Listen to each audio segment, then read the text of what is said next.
নমস্কার, আমি তাপস রায়, কলকাতা উত্তরের ভারতীয় জনতা পার্টির মনোনীত প্রার্থী, আপনাদেরও প্রার্থী। আমি একটা সংকল্প নিয়েছি, এই সংকল্পপত্র রয়েছে আমার সামনে।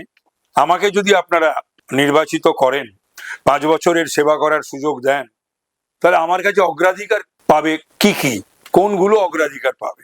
আমি খুব খুশি এবং আনন্দিত, যা 13 বছরে বাংলার সরকার ভাবেনি বা এর পূর্বেও কেউ ভাবেনি বা কোনো প্রধানমন্ত্রী বলেননি বা ভাবেন। আমাদের প্রিয় প্রধানমন্ত্রী, যশস্বী প্রধানমন্ত্রী শ্রী নরেন্দ্র দামোদর দাস মোদীজি, তিনি বলেছেন যে দক্ষিণ পূর্ব এশিয়ার বিজনেস হাব হবে এই কলকাতা।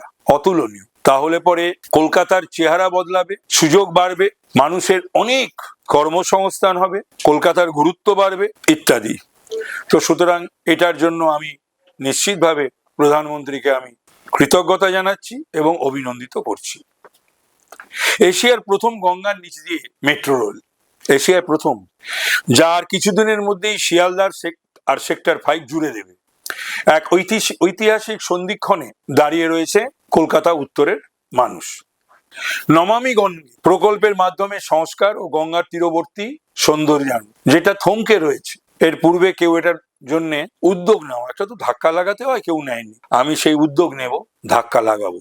উত্তর কলকাতার ঐতিহ্য, বহু মনীষীর বাসস্থান, কর্মস্থান, হেরিটেজ বাড়ি সংরক্ষণ, এইগুলোকে সঠিকভাবে গুরুত্ব দিয়ে রক্ষণাবেক্ষণ করার চেষ্টা করব। উত্তর কলকাতায় প্রায় কয়েকশো বস্তি, সেই বস্তিতে মানুষ বসবাস করেন। তাদের শিক্ষা, স্বাস্থ্য, বাসস্থান, পানীয় জল, শৌচালয় এবং প্রতিদিন জীবনযাপনের যে উন্নয়ন হওয়ার প্রয়োজন ছিল, তার ছিটে ফোটাও হয়নি। সেদিকেও নজর দিতে হবে। সামান্য বৃষ্টিতে উত্তর কলকাতার বিভিন্ন অঞ্চল জলের তলায় চলে যায়। বর্ষায় এটা নিত্য নৈমিত্তিক অভিজ্ঞতা কলকাতা উত্তরের মানুষের এবং সমস্যা, সেদিকেও দৃষ্টি দিতে হবে। উত্তর কলকাতার রাহুগ্রস্ত ঐতিহাসিক বা ঐতিহ্যবাহী যে সকল স্কুল, কলেজ এবং বিশ্ববিদ্যালয় ও শিক্ষা প্রতিষ্ঠানের পরিকাঠামোগত উন্নয়ন ও হৃত সম্মান পুনরুদ্ধার করতে হবে। কলকাতার ভেঙে পড়া গণপরিবহন, সড়ক পরিবহন ব্যবস্থাকে উন্নত করতে হবে।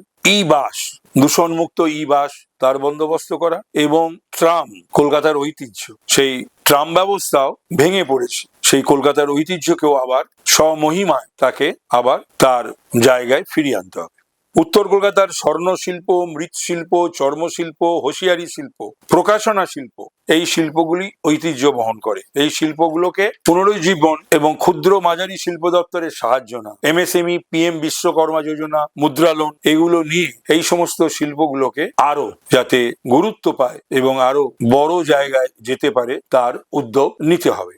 মহিলাদের সামাজিক উন্নয়নে উদ্যোগপতি গড়ার লক্ষ্যে লাখপতি দিদি যোজনার মাধ্যমে উত্তর কলকাতার আগামী 5 বছরে 10,000 লাখপতি দিদি প্রকল্পে সামিল করা হবে। উত্তর কলকাতার মারাঠা ডিচ ক্যানেল অর্থাৎ বিস্তীর্ণ অঞ্চল জুড়ে খালপাড়ের সংস্কার, সৌন্দর্যায়ন ও জল পরিবহন ব্যবস্থা। সাংসদ হিসাবে নির্বাচিত হলে এক ফোনে সাংসদ, যেখানে যে কোনো প্রয়োজনে সাংসদের কাছে যে কোনো অভিযোগ জানানো যাবে। উপেক্ষা ও অবহেলার ফলে মেধা ও উৎকর্ষের কেন্দ্র উত্তর কলকাতা ক্রমে বৃদ্ধাশ্রমে পরিণত হয়েছে। কর্মসংস্থান নেই, তার অভাবে বাংলার মেধা, কলকাতা উত্তরের মেধা আজকে কলকাতা উত্তরের বাইরে বা রাজ্যের বাইরে চলে যাচ্ছে, অন্য রাজ্যে বা বিদেশে। উত্তর কলকাতায় বেশ কয়েকটা উন্নত সরকারি হাসপাতাল আছে, মেডিকেল কলেজ রয়েছে, সেগুলিরও মান উন্নয়ন করতে হবে এবং সেগুলিরও আধুনিকীকরণের প্রয়োজন রয়েছে।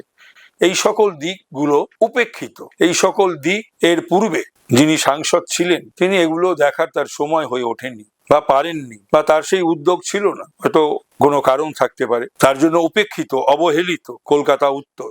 আমাকে যদি আপনারা সাংসদ নির্বাচিত করেন, আমি এই অবহেলিত এবং উপেক্ষিত যে কলকাতা উত্তর, সেই দিকটা আমি নিশ্চিতভাবে আমি অ্যাড্রেস করব, আমি দেখব এবং আমি যথাযথ ব্যবস্থা নেওয়ার চেষ্টা করব।